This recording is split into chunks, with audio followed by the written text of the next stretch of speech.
நம்ம கம்பெனியில் தேங்காய் எண்ணெயை வச்சு சோப் எப்படி மேக் பண்ணுறோம் நிறைய வீடியோ சொல்லியிருக்கோம். ஆனால் அந்த தேங்காய் எண்ணெய் எப்படி மேக் பண்ணுறோங்கிறத இந்த வீடியோவில் ஸ்க்ராப்லேருந்து பார்க்கலாங்க. ஃபஸ்ட்டு விவசாயிங்கிட்ட நம்ம தேங்காயை நேரடியாக வாங்கிக்கிறோங்க. இந்த தேங்காய் எல்லாமே ஒரு 30 to 60 நாள் அப்படியே குட்டில் வைக்கணுங்க. அப்போ தான் நல்லா காஞ்சு எண்ணெய் ஆட்டுறதுக்கான கண்டிஷனுக்கு வருங்க. இந்த தேங்காய்ங்க எல்லாத்தையுமே நம்ம ஃபஸ்ட்டு அந்த தோல் உரிக்கணும். இதுக்கு ஃபஸ்ட்டு மேனுவலாக ஆளுங்க பண்ணிகிட்டு இருந்தாங்க. இப்போ ஆள் பற்றாக்குறையினால் இதுக்கு நம்ம மிஷின் வச்சுருக்குறோங்க. இந்த மிஷினில் தேங்காயை வச்சா போதும், அப்படியே உரிச்சிடும். இந்த பக்கம் தேங்காய் தனியாக விழுந்துருங்க. இந்த காய் எல்லாத்தையுமே நம்ம எடுத்துகிட்டு போய் இந்த காய்களை உடைக்கிறதுக்கு ஒரு மிஷின் வச்சுருக்குறோங்க. அந்த மிஷினில் வச்சோம்னாலே போதும், காய் எல்லாத்தையும் ரெண்டாக உடச்சி கொடுத்துருங்க. அந்த உடச்ச காய்ங்க எல்லாத்தையுமே நம்ம எடுத்து நம்ம சூரிய குடாரத்தில் நம்ம காய வைக்கிறோங்க. ஃபஸ்ட்டு கொஞ்ச நேரம் வெளியே வச்சுட்டு அதுக்கப்புறம் அந்த சூரிய குடாரத்துக்குள்ளே வச்சுருவோம்.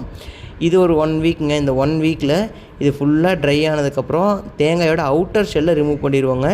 அந்த ஷெல் என்ன பண்ணுவோம்னா நம்ம சார்கோல் சோப்புக்கு அந்த ஷெல்லை யூஸ் பண்ணிப்போம்.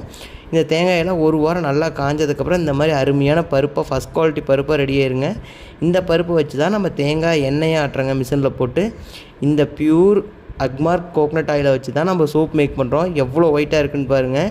இந்த எண்ணெய்களை வச்சு தான் நம்ம sandal soap, lemon soap, charcoal சோப்னு வெரைட்டிஸ் ஆஃப் சோப்ஸ் மேக் பண்ணி கொடுத்துட்டுருக்குறோங்க. இவ்வளோ ஆர்கானிக்கான சோப்ஸை எஸ்எம்பிலேருந்து நம்ம ரெடி பண்ணி உங்களுக்கு டைரெக்டாக வீட்டுக்கே சென்ட் பண்ணிகிட்டு இருக்கிறோம்.